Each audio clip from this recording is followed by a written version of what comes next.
Hello, my friends. Welcome back.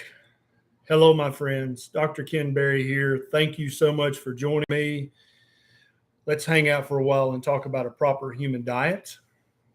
I'm going to try to answer a bunch of your questions if you have any. Hopefully, I've done a good job with those of you who've been following me for a while and you don't have any questions. Hopefully, we've got some newcomers. If you know anyone who needs a proper human diet, needs it, please share this video with them right now so they can ask their questions or so that they can hang out and watch me as I answer other people's questions. Very often, me answering someone else's question will also answer your question. So even if you don't have a question, you might accidentally learn something. I might learn something. You might teach me, and I'm happy to learn. I checked today and I don't know everything, not even close. So I'm always willing to learn. Doing a research for a video today about the 7 nutrients you cannot get from plants. And I learned quite a bit of stuff that I didn't know. Hope everyone's doing well. I was chatting with everybody in the chat box. We just got our meat box in from White Oak Pastures. It's a regenerative ranch in Georgia, who all of their meat is 100% U.S. meat. It is grass-fed or pastured. They don't use any GMOs. They don't use any unnecessary antibiotics. We love their meat. Hopefully we can soon and tour their ranch. Phyllis is from Georgia. You know about White Oak Pastures, Phyllis? Just up the road from you. If you want to try their meat, there's a link in the show notes. If you don't, that's fine too. Let's get started. I saw a couple of questions go by in the chat. Chris said that he suffers from schizophrenia. And since he's been on the carnivore diet, his symptoms are much improved. And he's wondering if he can get off his Invega anytime in the future. Now, of course, Chris, you're going to talk with your doctor about this. But I hope your doctor will give you an opportunity to wean down and stop the Invega, because my good friend, Chris Palmer, who I did a live with recently on this channel, great video about mental health. He's actually researching a ketogenic diet for mental health disorders. And schizophrenia is one of the conditions that responds beautifully to keto. And for those of you who don't know, a carnivore diet is a keto diet, okay? So I guess we could start off first by talking about what's a proper human diet. So a proper human diet is ancestrally appropriate, nutrient dense, uninflammatory, with somewhere between 100 total grams of carbs a day. Some people have to turn it down to 50. I call that the carbohydrate knob. Some people have to turn it down to 50. Some have to turn it down to 20. Some people who fatten very easily or develop type 2 diabetes very easily need to turn it down as close to 0 as they can get it. That's the proper human diet spectrum. And so most people on a proper human diet spectrum are going to be in ketosis for a large majority of the day, and definitely at night. Danette says, when my diet is perfect, I still swell in my legs and belly. I'm finding I can't eat cheese. I think it's the casein. Could be the casein. I think I swell when I'm on my feet. What can I do? So first, see your doctor, Danette, and make sure that you thoroughly evaluate your heart, your liver, and your kidneys, because any degree of failure in any of those 3 organs can lead to edema, which is holding unhealthy fluid. I'll tell you, Danette, I am sensitive to casein, and I think that hundreds of thousands of people out there, if not millions of adults, are sensitive to the casein and the whey in dairy products. And I can use butter and ghee with no problem whatsoever. Ghee is clarified butter. But if I start to eat too much cheese, which I love, or too much sour cream, cream cheese, ricotta cheese, heavy cream, all of which I love, I'll start to have a little extra edema. I'll start to gain weight in the middle, right there on the old gut. And so occasionally I'll have some cheese or some kind of dairy for dessert, but it can't be daily, or my weight will start to go up. So maybe try eliminating the cheese, Danette. Ray plays music. Hello again. I just found out that I have an adrenal adenoma. Can keto help, and how do I test for disorders associated with it? So if you have an adrenal adenoma, you need to go see an endocrinologist, and they're going to do much, if not all, of the testing that you need done. Even if you have an adrenal adenoma, you're still a human being, and you still need to eat on the proper human diet spectrum. Okay. Update. I have finished the first draft of the Proper Human Diet book. So hopefully within a year, this will be available, and I hope that'll help a lot of people. Some of you new guys may not know I wrote a book called Lies My Doctor Told Me. I also have a second book now called Common Sense Labs, all about which labs you need, what they mean, how to ask for them, how to influence your doctor in order to get your doctor to order those labs, and then what's the ideal optimal range for the lab results. There's a link to Lies and to the Common Sense Lab book down in the show notes if you want to check those out. Jose says, I have exfoliative colitis. What can I do to help? So increase your intake of omega-3 fatty acids. I've got a video on this channel about foods rich in omega-3 fatty acids, DHA and EPA. Make sure you're getting plenty of vitamin A and vitamin E in your diet. Okay. And I have videos on both those on this channel. Which foods are rich in vitamin A, as in Amy, and vitamin E, as in Ernie. Most people, now this may be part of an autoimmune condition, in which case you may just need to do 90 days of beef, butter, bacon, and eggs. But it could be a deficiency in vitamin A, vitamin E, or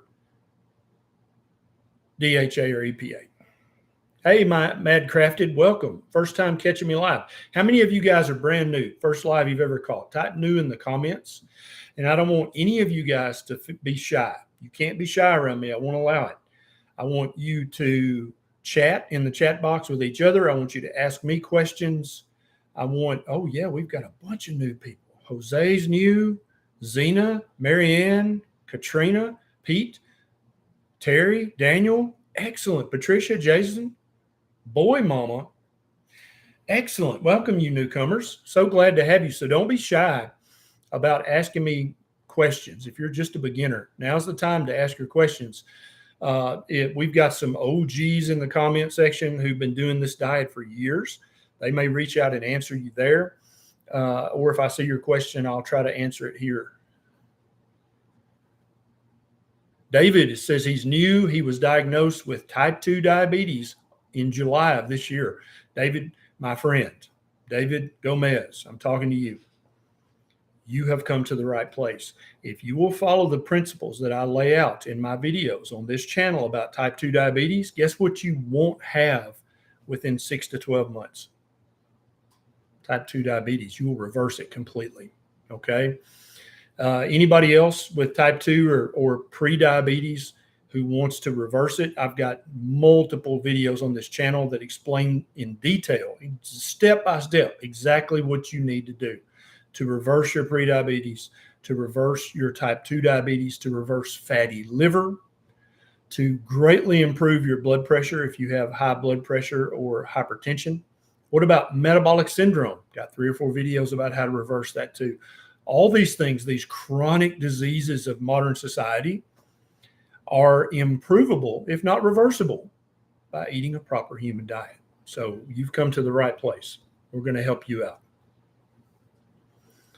Oh, yes, D Stars, I wrote yours down. So Dee was recently diagnosed with osteoporosis, and her doctor wants her to take vitamin C, vitamin D, probably vitamin D2 that the doctor prescribed, and then also, I forget which medicine, but a medicine like Boniva or Fosamax or Reclass, one of those.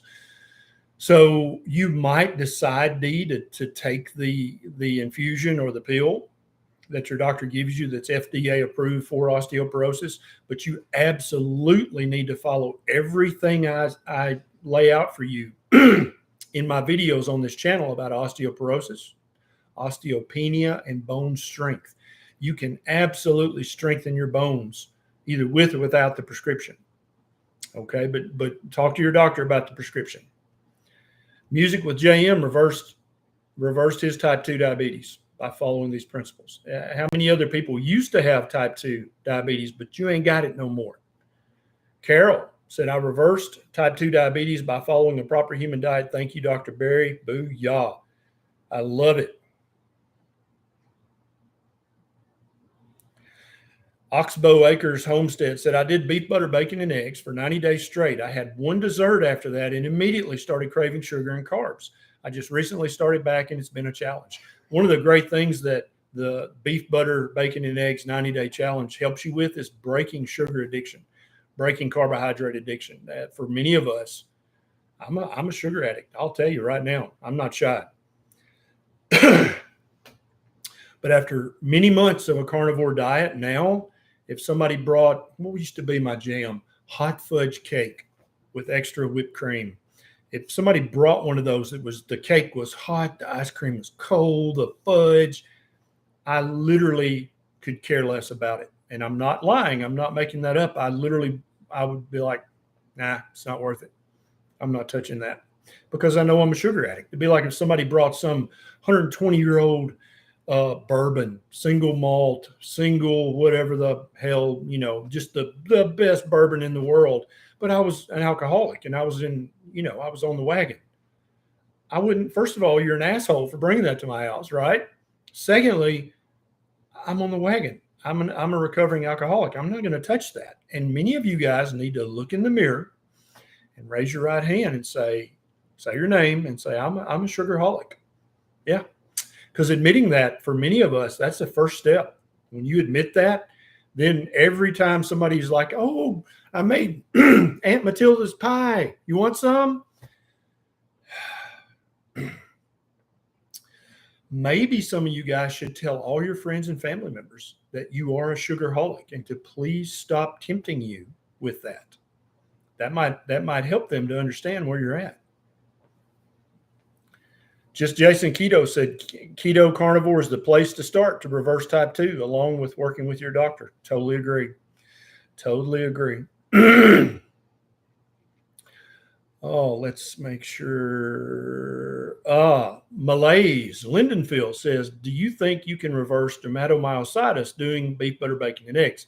So this is one of the many conditions that have an autoimmune component. We've had several people with dermatomyositis and other autoimmune skin conditions greatly decrease the severity of their symptoms and decrease the frequency of their flare-ups by eating a real whole foods, one ingredient keto diet or Ketovore or carnivore. So I would say do 90 days of beef, butter, bacon, and eggs. And then after that, how much better is your dermatomyositis? You're going to be very happy with your results. And then you can decide, am I going to add some veg and a few nuts and a few berries back in and do keto? Or do I feel so dang good on carnivore that I'm just going to keep it going? Jen, how long does it take to raise HDL? Diet and exercise now on point. Thanks to the session last night with the support on Patreon, the Zoom call. Thank you. Yes, Jen, it was a pleasure talking to you. So most people within 3 to 12 months of eating lots of fatty red meat and really, really cutting the carbs down low are going to notice a distinct increase in their HDL cholesterol. That's the good cholesterol, with LDL cholesterol being the other good cholesterol.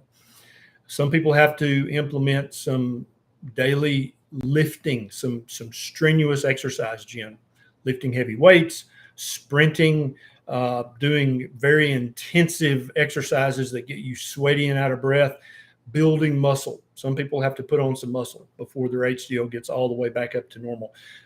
Usually that's men. Most women, if they eat lots of fatty red meat and cut the carbs super low, their HDL pops right back up into the normal range. Good question. Internet retard. Any tips on cystic acne and keto rash on carnivore? So most people's cystic acne gets noticeably better on keto or carnivore. Some people, if they convert very quickly from a standard American high carb crap diet to keto or carnivore, they'll have a rash for a few days. A few people, not many, but this rash only lasts for just a few days. If you have a rash that's been lasting for weeks or months, internet, or you need to go see your doctor because it has nothing to do with your diet. Good question.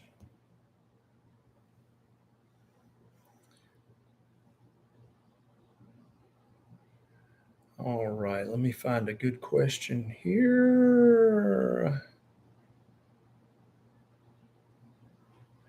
Martha says, my husband has been on the Virta diet and in ketosis for over 1 year. Could a 20 milligram dose of a statin keep his A1C around 7? Yeah, people don't realize that statins like Zocor, Lipitor, Crestor, they actually raise your blood sugar. And for many people on keto, they're like, I don't understand, my A1C still, a few tenths of a percentage point high. It's because they're still taking that statin. And people don't realize also that having high blood sugar is much more dangerous, increases your risk of having a heart attack or stroke much more than having high LDL cholesterol. So yeah, I would probably try 3 months of not taking the statin and eating very, very low carb. And I think you'll find that your A1C goes down to normal.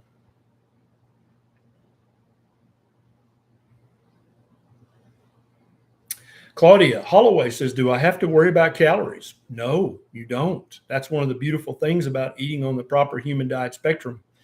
Eating only real, whole, ancestrally appropriate foods. That's foods that we would have had access to more than 15,000 years ago.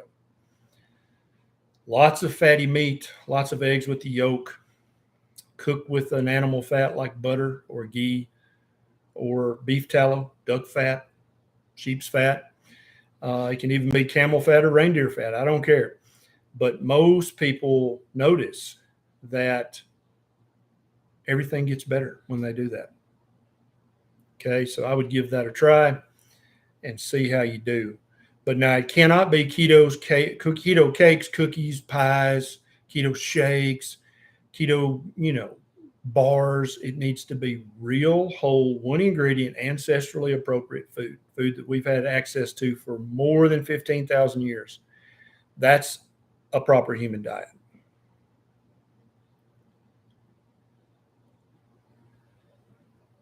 Jamie says, my hubby has cirrhosis of the liver. Is lactose okay, or is there an alternative? So, Jamie, your husband with cirrhosis of the liver doesn't need to eat any sugar whatsoever, including lactose. Okay. I would probably avoid even the other sweeteners like stevia, monk fruit, and all the other non-nutritive sweeteners. With cirrhosis, he needs to be eating as low carb as he can. He needs to be minimizing fructose definitely in his diet, because that leads directly to fatty liver. So fruit juices are a big no for him. Anybody with fatty liver needs to stop drinking soft drinks and fruit juice 100%. That's how you're going to reverse that fatty liver. I've got multiple videos on this channel about reversing fatty liver. But even with cirrhosis, there can be some degree of healing, but you got to eliminate the things that are making your liver work too hard and the things that are inflaming your liver. NJM says, what's your view on increasing the fat to 80-20 for weight loss? Been carnivore for a while and looking to switch things up. Nick in New Zealand. Welcome, Nick. What time is it there? So yeah, some people do much better when it comes to weight loss by increasing the fat macro of their keto or their carnivore diet. I still want you to get adequate protein, but some people do much better with fat loss by eating more fat. And I know for some of you guys, especially you newcomers, you may be like, how does eating fat help you burn fat? The human body is a magnificent thing. I promise it is. Just try it, see how it goes. Barbara says, is carnivore just meat, eggs, butter? Can you drink coffee with stevia? So I have a cup or two of coffee every morning. I think coffee's fine. I think unsweetened tea is fine. I think that sparkling water and still water are all fine. They're all that we've been drinking those for thousands of years. I don't think coffee and tea are ancestrally appropriate because we weren't drinking either one of those more than 15,000 years ago, but I think they're an adequate compromise and they're not going to inflame many people. AJ says, is it okay to eat a 1/4 teaspoon of coconut oil every day? Yeah, it's fine. I mean, if you want to. Now, I don't think that you're going to get any kind of magical benefit from eating a quarter teaspoon of coconut oil every day. But if you like it, I think it's fine to eat it. Yeah, it's full of healthy saturated fat. Ultra Pancake Big Boy Nathan, you should have a debate with Paul Saladino on fruit. I'm not really, I love to debate, but I find that when I have debates with people, especially in the presence of newcomers, they wind up walking away confused. And I don't want to confuse people. I want to help people. And so, like I said earlier, some people can eat 100 total grams of carbs a day. And if you want that to be fruit and berries to get your 100 grams, and you're very, very active, preferably young and metabolically healthy, I think that's probably fine. But I don't have any interest in debating Paul or anybody else. Sarah Levitt, yeah, I see your super chat. Thank you for that. But it says your message was retracted. I don't know what that means. Gary, my blood sugar is elevated after exercise. Will regular exercise elevate my A1C number? It's an excellent question. A lot of people, especially if they have a continuous glucose monitor, they'll notice that when they fast for a long period of time or when they exercise vigorously, their blood sugar actually goes up. And it's confusing at first until you start to understand human physiology. That's completely normal, Gary. And what we're finding is that blood sugar elevation when you're fasting or when you exercise vigorously, and even some people on a carnivore diet, their blood sugars go up a little higher than they think it should. But what we find is when they check their A1C, it's actually beautiful. So it looks like that the blood sugar elevation from working out vigorously does not glycate your red blood cells and other cells and tissues. When you fast for a long period of time, that elevation in blood sugar is not glycating. And I think the reason for this is because that's not pathological high blood sugar. It's physiological. Your body needs it. Your red blood cells need that blood sugar. But keep doing what you're doing, Gary, and get your A1C checked in 3 months, and you'll have your answer. It's very common for this to happen, and obviously exercise is good for you in hundreds of ways. Sarah, there you are. Any tips on how to lessen muscle fatigue after a high intensity interval training or heavy workout on keto? So yeah, any of you guys, if you're going to work out, I mean strenuously, where you're just soaking wet with sweat, grabbing your knees, can't hardly catch your breath. After that, you need to eat a big portion of fatty red meat. Red meat is full of carnosine and carnitine and creatine, all three of which your muscles need for recovery, for optimal function, for optimal growth.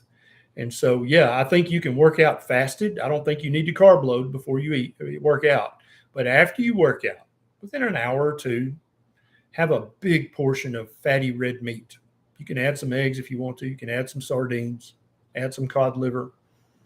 But that's going to give you the carnosine, the carnitine, and the creatine that your muscles need to recover as quickly as possible. And a lot of other stuff too. Good question. Shaw Phillips, I have PCOS. How long before my cycle comes back? It depends, Shaw, on how long you've had it, how severe it is, how overweight you might be or might not be.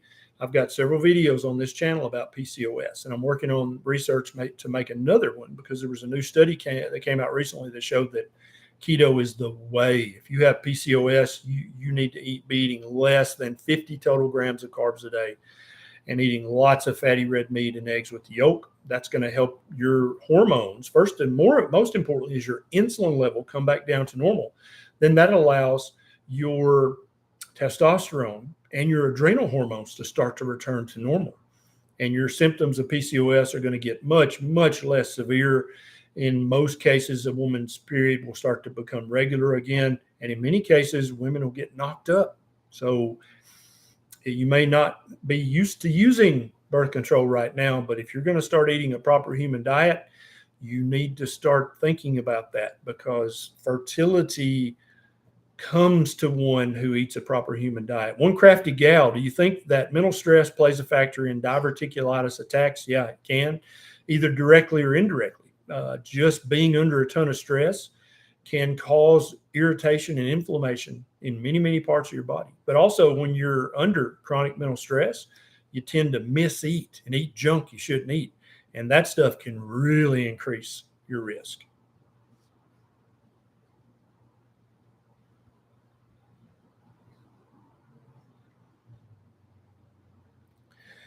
James says, I've been on carnivore for 8 months and still have diarrhea and horrible bowel sounds after every meal. Help. So if you still have diarrhea 8 months after you started carnivore, you need to go see your doctor, because you probably have diarrhea for some unrelated reason. The diarrhea that comes to some people who start a carnivore diet usually lasts a few days or 3 weeks max. If you're still having diarrhea longer than that, I would like to know do you still have your gallbladder? If not, that's probably why. You may need some ox bile supplement, but it's not the diet if it's happening that long out. Thank you very much, Carol, for the super chat.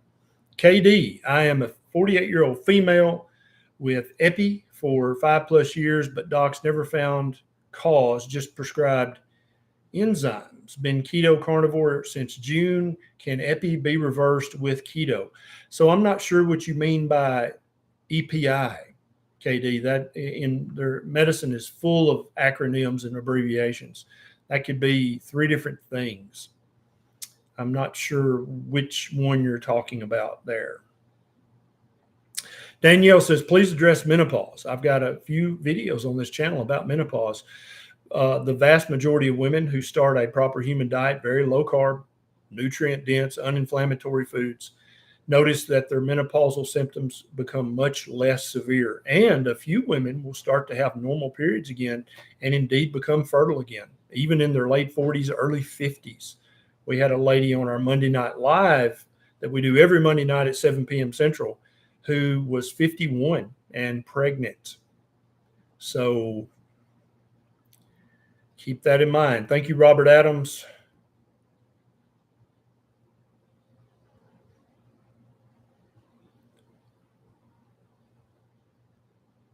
Yeah, Jack says, what if I add some home fries to my fatty meat? It's about 100 grams of carbs. It depends, Jack. How old are you?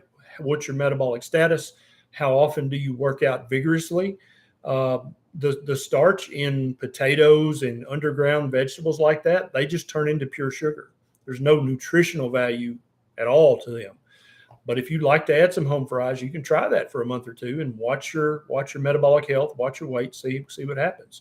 But most people find that after a few months of home fries regularly, they're starting to hold a few extra pounds in the middle. So do the experiment.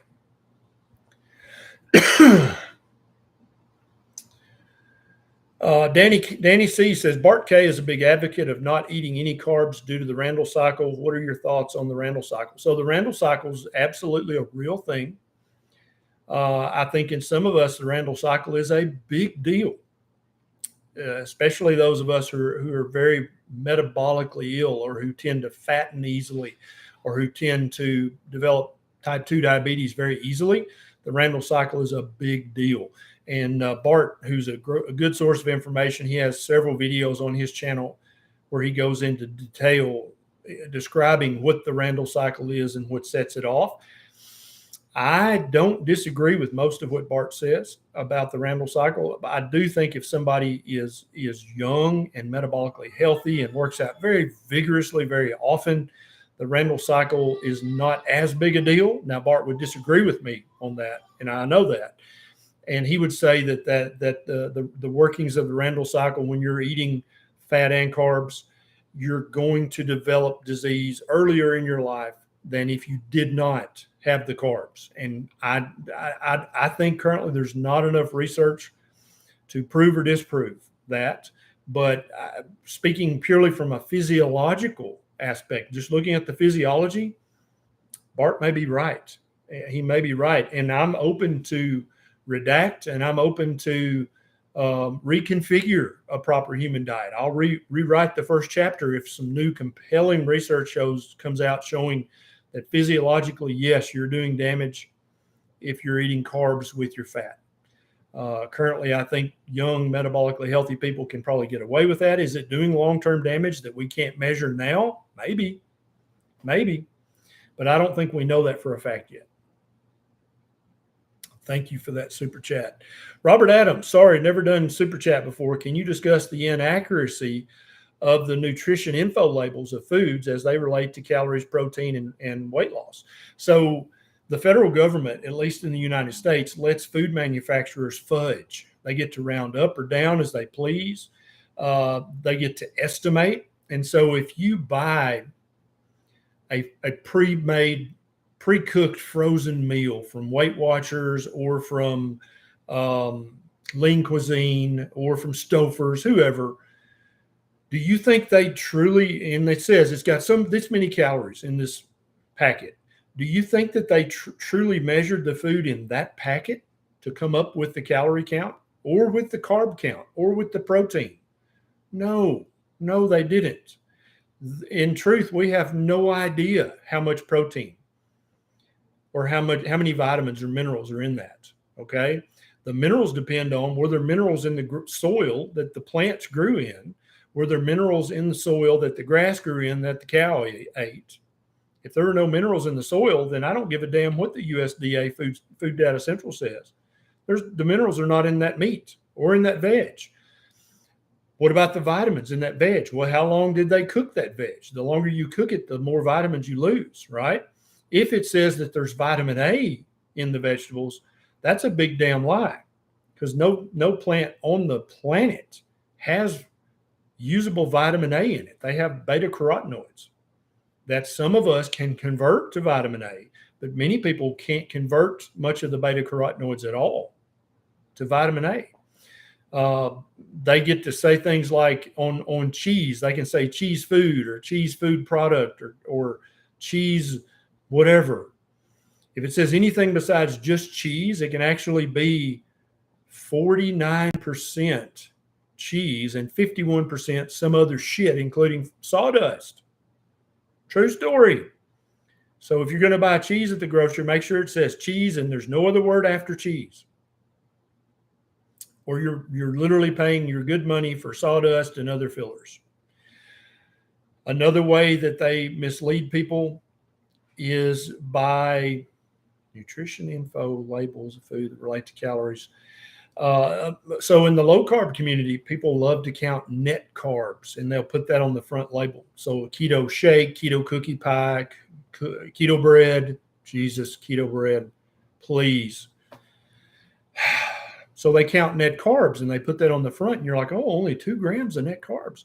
But when you turn it over, it's got oat fiber, it's got wheat fiber, it's got all these different fibers. And you think, well, that fiber, I don't digest that. Well, if it's soluble fiber, yes, you do, but they still get to call it that. And so it might have a total carb count of 15 grams of carbs for this little tiny serving. Because, that's a serving in the real world, right? No, it's not. So they'll give you a tiny serving, and then they'll tell you the net carbs. But you guys need to all be food detectives and flip it over, read the nutrition facts. What's the total carbs? Because a lot of the soluble fibers break down and break down into carbohydrates. Yeah. So being in the food business means you're trying to make money.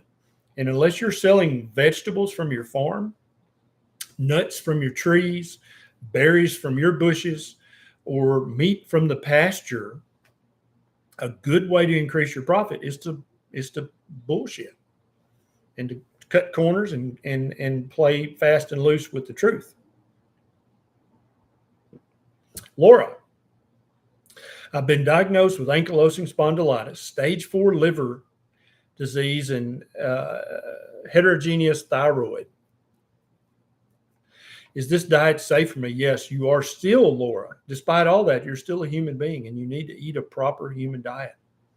There's nothing in any sugar that's going to help your conditions. There's nothing in any grains, wheat, rice, oats, corn, soybean, millet, amaranth, quinoa. None of those things are going to help your conditions.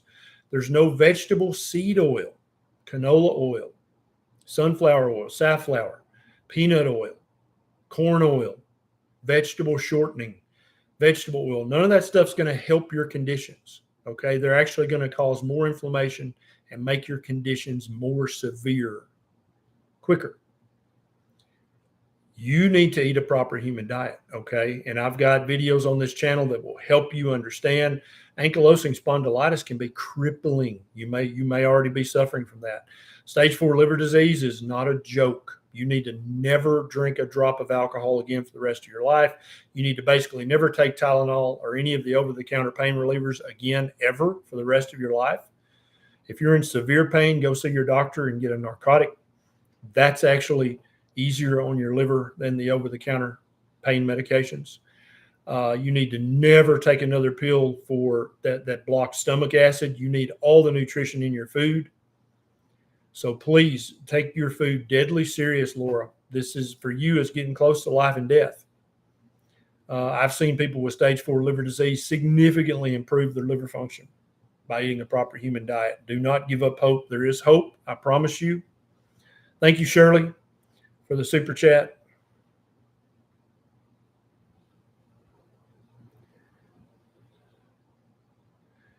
KD said, sorry, I have exocrine pancreatic insufficiency with no known cause. Yeah, and some people have this. Some people, it's a genetic defect. They have it from birth. You take lipase and amylase prescription enzymes. Can my pancreas heal on keto? So it depends. Sometimes there can be pancreatic cell regrowth on a proper human diet, sometimes no.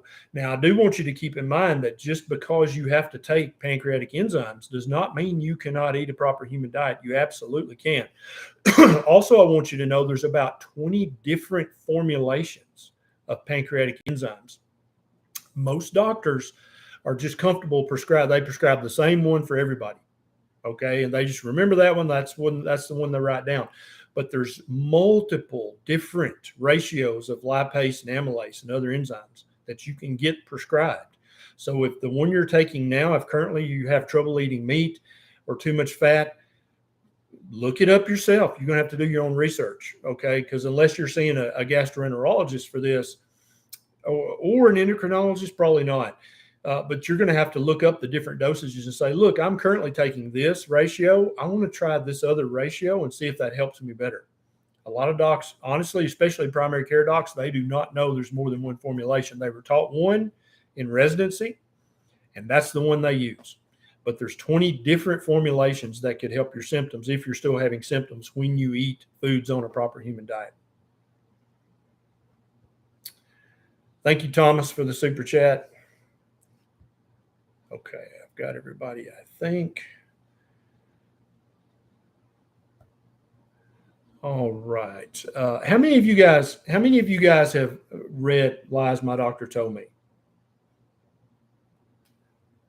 Type yes in the comments if you've read it. No, if you have not. I want to see, because Neisha's always telling me you need to talk about your book. People don't know you've written it. And I'm like, they got to know. I talk about it. I feel like I talk about it too much. I'm not trying to be a car salesman here. Yeah, there's a lot of no's. Neisha's right, as usual. Yeah, okay. So Neisha's right. I don't know why I ever doubt Neisha. She's always right.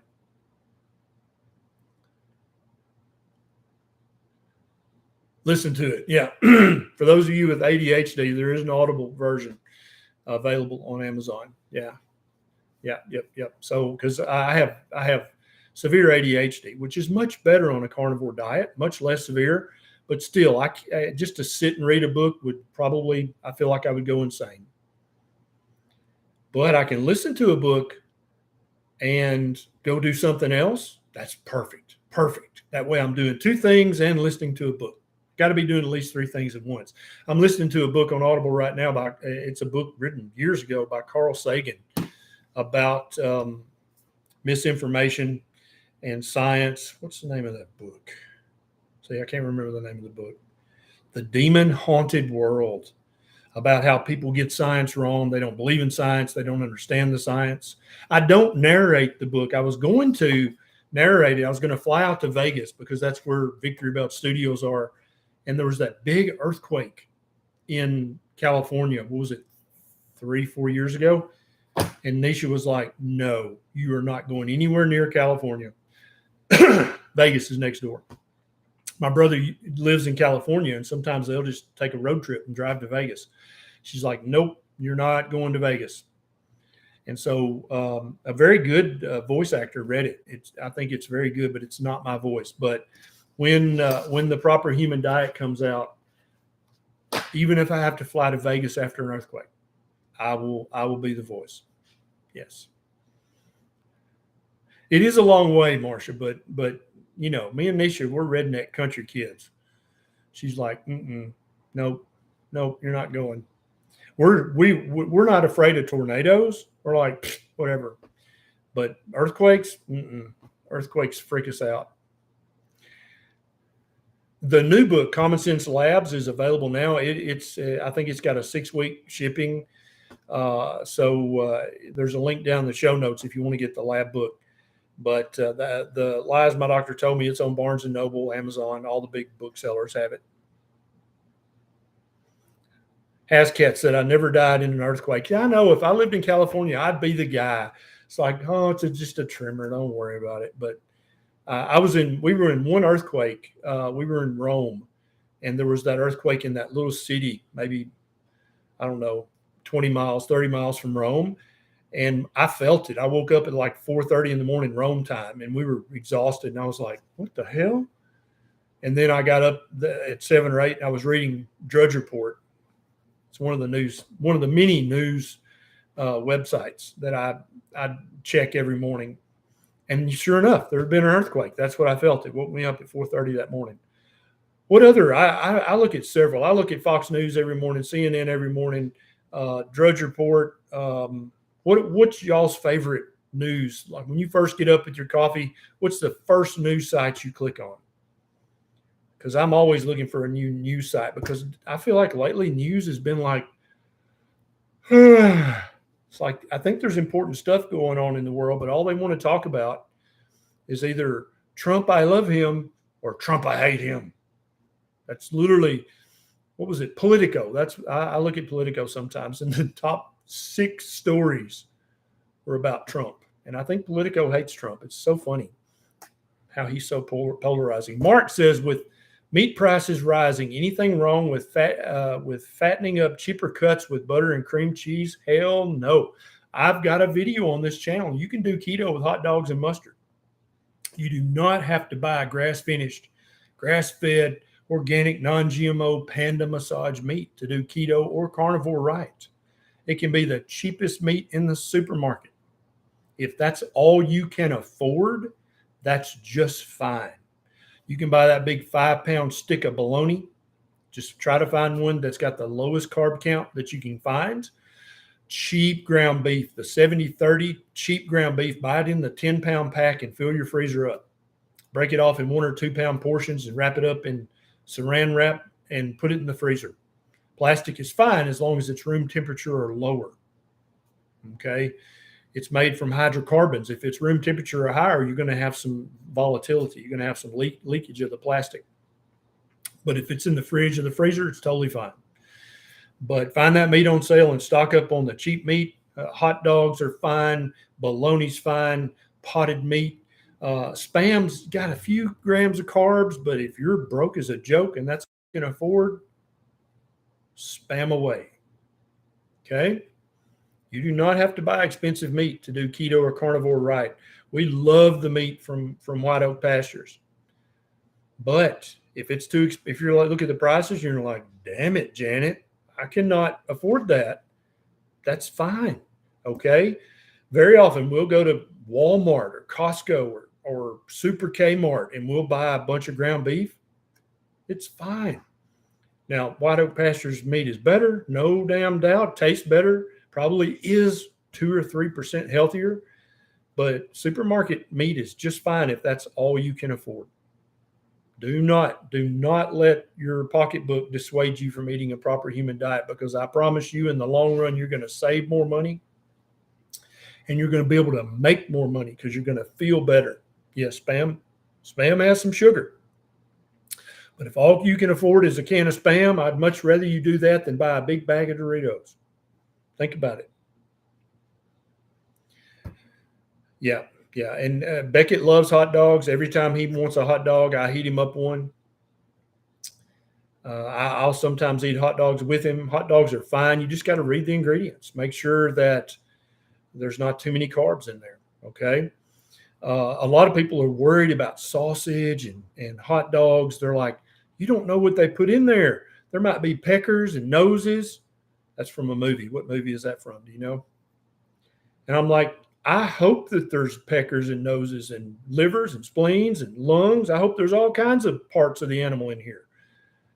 Eating meat like that, yeah, they put pig anus in there. I mean, I hope they wash the anus, but that's fine. I advocate eating nose to tail, and processed meat like that is one of the best ways to eat nose to tail because it's cheap. It basically, if they got lungs laying there and heart, they can't sell that. They can't have a little market out back of the huge processing plant.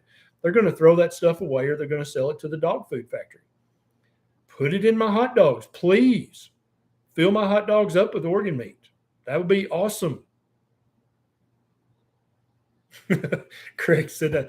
Damn it, Janet. I've never heard anyone besides myself say that. See, Craig? Kindred spirits. Yeah, I know, Freuer. I know that Paul says that. A lot of people say that hot dogs are bad for you. Oh, don't eat bacon. Don't eat sausage. Oh, no, nitrites. That's all bullshit. Okay, the research that attempts to show that anything in processed meat is bad for you, it's ludicrous. It's irrelevant. I've got a video about this, about bacon. And I've got links to all the research down below, and I explain the research to you. It's observational research. It doesn't prove anything. It does not show causation. Hey, this caused that. That's real research. It's epidemiological research that shows a possible association. A possible association. That's all it shows. And I'm not willing to give up my hot dogs and bologna. If anybody ever had barbecue bologna, holy shit. If somebody knows how to barbecue bologna, which means basically putting it over an open fire for many hours. So yes, there's going to be some char on it. And no, that doesn't cause cancer either. Human beings have been cooking meat over an open flame for over a million years. That's how long we've been cooking. We've been using fire. There's evidence in the anthropological literature that we've been cooking for at least 1 million years. You don't think that every time we killed a big megafauna, a big wildebeest or a big buffalo, you don't think we cut that thing up and held it over the fire? Hell yes, we did. And if you've ever cooked over an open fire, is it possible to cook over an open fire without getting char? No. Maybe if you've got some $800 setup that's got a motor that rotates it. I'm talking about stick it on a stick and hold it over the fire. You can't do that without getting char. Humans have been eating char for 1 million years. You can't even pretend. That's like saying, oh, breathing air will give you cancer. What? Drinking water will give you cancer. We got a new study. Oh, okay. Ignore the millions of years we've been drinking water and breathing air and eating red meat and cooking meat over an open fire. Forget all that. We've got a new study. So therefore, that's it. That's the end all be all. We've been playing in the sun ever since there's been life on this planet. But now the sun will give you cancer if you don't put on this SPF 400 sunscreen. Madness. Yeah, some people's tap water is crap. Moon, yes. Another great use of money, especially if your community is not known for the best tap water, if it's basically just a fluoride soup, and who the hell knows what else is in it, and you don't trust your city government or your municipal government, get a reverse osmosis filter. You may have to pull a Dave Ramsey and start an envelope and save up for 6 months. How many people have used the Dave Ramsey envelope system in the past? I know I have. Save up and get a reverse osmosis filter. I promise you, in the long run, that is an investment in your health. That you'll get that money back 1,000 times over. Deb says her well water's great. Yeah, if you have a well and you don't live near a DuPont or a Monsanto or a Bayer factory, because, I don't really think we can trust them, to be honest, with what they're putting in the water and putting in the air. Well water's awesome.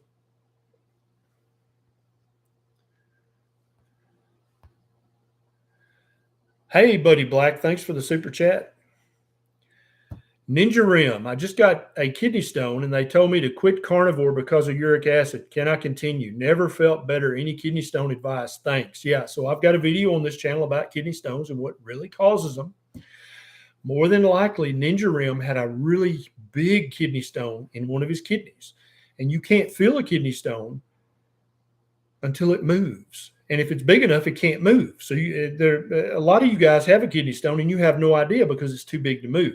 When Ninja Rim started a carnivore diet, the kidney stone started to dissolve and get smaller and smaller. And when it gets about 5 or 6 millimeters in size, it can move. And it gets into the ureter, then it gets in to the collecting ducts, then into the ureter. And that's when you have a kidney stone attack, is actually when it's small. 3, 4, 5, 6, 7 millimeters. That's the ones you feel. If they're bigger than that, they can't move out of the kidney, so they don't hurt. If they're smaller than that, smaller than 2 or 3 millimeters, they pass right through. You never know it. You might just be like, oh, what the hell was that? Then it's gone. It's a certain size that gets trapped in the ureter. And that's when Katie bar the door, 10 out of 10 pain. I've had women who have had natural childbirth tell me that a kidney stone passing is the most painful thing they've ever had. And if a woman will admit that, I do not want that. And I would not advise you to eat a carnivore diet if I in any way thought that it would cause you to have kidney stones. It was dissolving that kidney stone, and it got small enough it could actually pass. That's what happened. Keep eating your carnivore diet. I promise you the benefits far outweigh any minuscule risks. Thank you very much, Lacey, for the super chat. Kidney stones are made out of calcium, right? Star Killer says. So shouldn't we be doing like apple cider vinegar, lemon juice, acidity to break down the calcium? So kidney stones are not actually stones. They're crystals. And crystals form in a concentrated solution. But here's the thing. Even Star Killer got it half right. It's not just a calcium crystal. It's calcium, what's the word? Calcium oxalate. That's the most common stone. 80% of stones are calcium oxalate stones. So if you're eating a diet high in oxalates, why you want to blame it on the calcium, right? And that's why I know that this kidney stone from Ninja didn't form on a carnivore diet, because you're not getting any oxalates to speak of. So that stone was already there. That's physiology. That's biochemistry. Calcium what? It's not just a calcium stone. 80% of the time, it's calcium oxalate. And without the oxalates, the calcium is going to stay in liquid form and pass right through. Keep that in mind. All this stuff makes sense when you dig deep enough into the physiology or the molecular biology. Oxalate, that's right. I don't know, Charlotte. Did you have a rant? You need to delete it? Leave it up. You said what you said. It's fine. We still love you.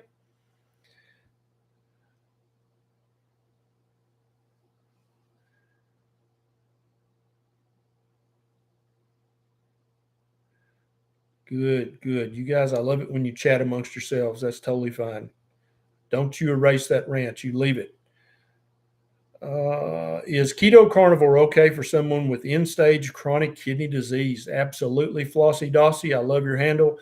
Both I and Dr. Jason Fung, who is a kidney specialist, we've seen hundreds of people improve their kidney function by eating a ketovore carnivore diet.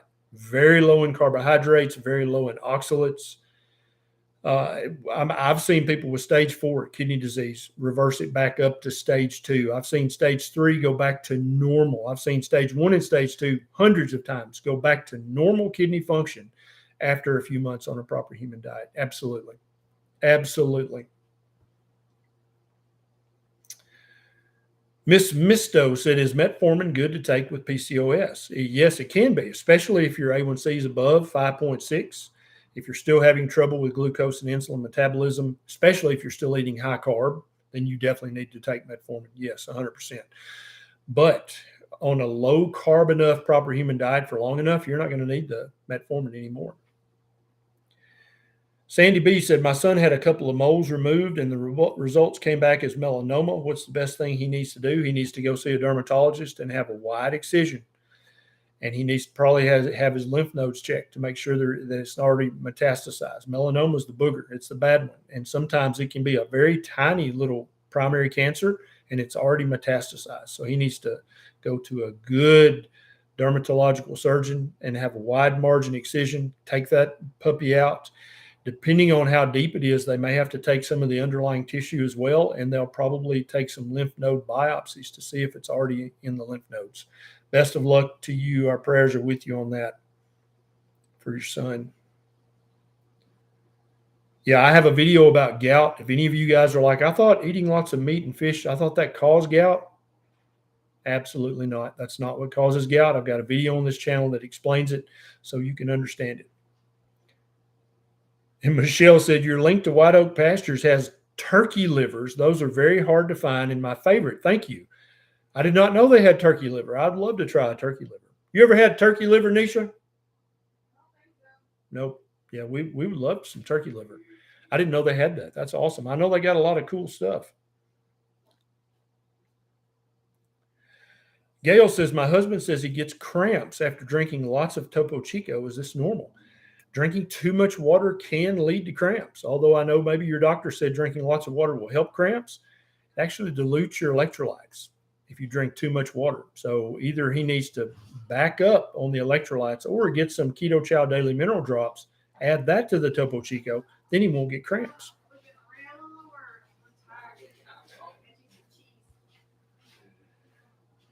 Tia says, is it true about vitamin D3 supplements causing calcification?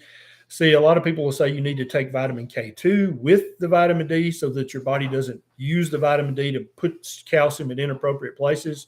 I don't see any physiology. I don't see any research that shows that that happens. I think out of an abundance of caution, you might add some vitamin K2 with a blend of MK4 and MK7 just to make sure you're being safe. But it makes no sense. There are people that lived in northern climes that ate super vitamin D rich diets. There are people who live at the equator who get tons of sun. That's not going to calcify their arteries because they're eating lots of whale blubber or getting lots of sun. And so I don't think that's true. But out of an abundance of caution, I do say take some K2, especially if you're taking more than 5,000 international units of vitamin D a day. Cheryl says, bye-bye, Dr. Berg. Hello, Dr. Ken Berry. I'm from Virginia, right next door. Hey, neighbor. Glad to have you. Dr. Berg, he has some helpful videos, but sometimes he gets off the rails a little bit when it comes to human physiology and biochemistry. Leo, Dr. Berry, is green tea beneficial for heart health? Now, I love this, the way you worded it. I love it. So, because this is a teachable moment. All you people who think that this herb or this root or this berry is beneficial. Think about the wording of that.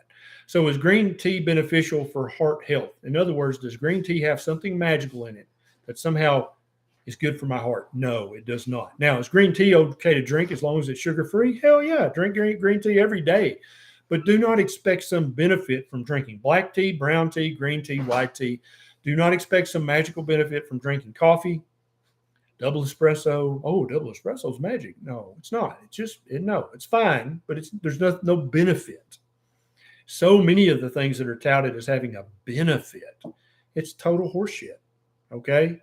They're not bad for you, but they're not overly good for you. Like, oh my God, it has the following magical thing that just, no. But it's fine, Leo. You can have green tea every day, but don't neglect a proper human diet and think that the green tea is somehow going to cancel out the ding dongs and honey buns. Not that you eat that, Leo. I'm just saying for other people. Thank you, Bo Garden, for the super chat. All right, let me find another good question or two. Elizabeth said, I don't watch Dr. Berg no more. He contradicts himself often.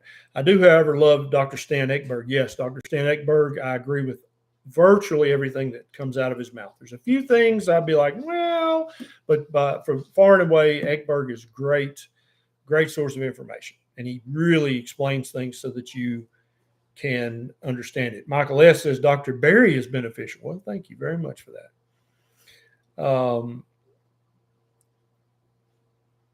Yeah, Mark has been taking 10,000 IUs of vitamin D3 for 10 years. Hasn't had any problem with calcification.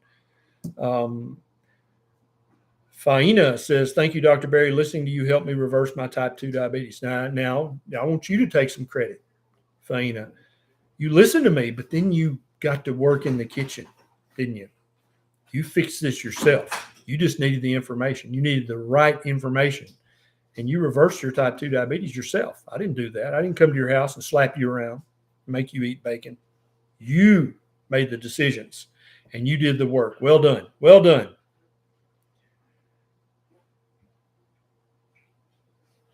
All right, let's see what else we got. Terry says, Dr. Berry helped me lose 46 pounds and get off of blood pressure medicine. Huzzah. Now, I'm not going to get into this. We're not going to be name calling. Gabrielle says, why can't I sleep on carnivore? So a lot of people notice when they start eating on the very low carb end of the proper human diet, ketovore or carnivore, that they don't need to sleep as many hours. And I've been doing quite a bit of research on this. And I know we're all told you need to sleep 8 hours a night or you'll die prematurely. But actually, that's not true. What's the name? Veritasium, I think, is the YouTube channel. He does great videos, not about diet and stuff. Usually it's just more sciencey. But he was talking about, do you need to sleep 8 hours a night? And when you actually look at the research, no. If you're not drowsy during the day, you're not taking a nap during the day, you're not falling asleep at red lights or during YouTube lives, you're getting enough sleep for you. The way you will know if you're not getting enough sleep for you at night is if you're dozing off at the doctor's in a waiting room or at a stop sign or while I'm talking, then you may need to get checked for sleep apnea. You may need to optimize your sleep. I have 1 or 2 videos on this channel about sleep hygiene. And every single tip and trick that I've learned as more than 20 years as a doctor, but also over 50 years as a human, trying to get a good night's sleep with kids crying and stuff. And I give you every tip that I've ever heard of that makes sense or that there's research to back up in my sleep videos. So I would check those out, but then also ask yourself, how do I feel during the day? Am I alert and ready to go?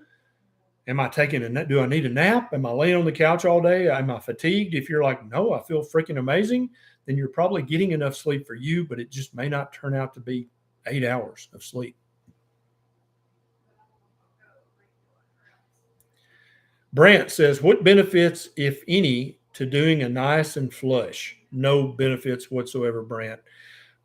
Taking niacin might lower your triglycerides a little bit, but also you're going to have a flush that feels like a hot flash. Women just say, oh, I had a hot flash. Men say, oh, I'm having a heart attack because we've never had hot flashes. There's no meaningful benefit. If you're eating low carb enough, you're going to have normal triglycerides. No need to do a niacin flush. Elizabeth says she doesn't snore anymore. Yeah, a lot of people have fatty tongue. And there's multiple places where fat can accumulate in your body if you're eating too many carbohydrates. The tongue being one of them. And a lot of people with sleep apnea, they have fatty tongue. And if your sleep doctor will do an MRI of your face and your throat, they'll see the fat in your tongue. And when you start a proper human diet, you're going to get rid of fatty tongue, fatty liver, fatty pancreas, fatty heart, fatty lung. Yes, you can store fat inappropriately in all those organs if you're eating too many carbohydrates, especially highly processed sugar-added carbohydrates. They're going to make you store fat places you don't need fat. I used to snore like a freight train. Now, if I'm congested, I might snore a little. Otherwise, Neisha's like, you're fine. You don't bother me. Used to, she had to wear earplugs. When we first met and we were dating, she had to wear earplugs to sleep with me when I was eating paleo. It's high carb. All right, guys, that's it. Thank you so much for joining me. Thanks for sharing this video with someone it might help. If you've got a specific question I didn't answer tonight, you can become a patron on patreon.com. There's a link down there in the show notes. For $5 a month, you've got access to 2 extra live Q&As each and every week, and you can direct message me your questions. Sounds like a deal to me. It's cheaper than a copay, right? Thanks so much, guys, for being on this journey with me. I'll see you next time, Monday night, 7 p.m., Monday Night Live.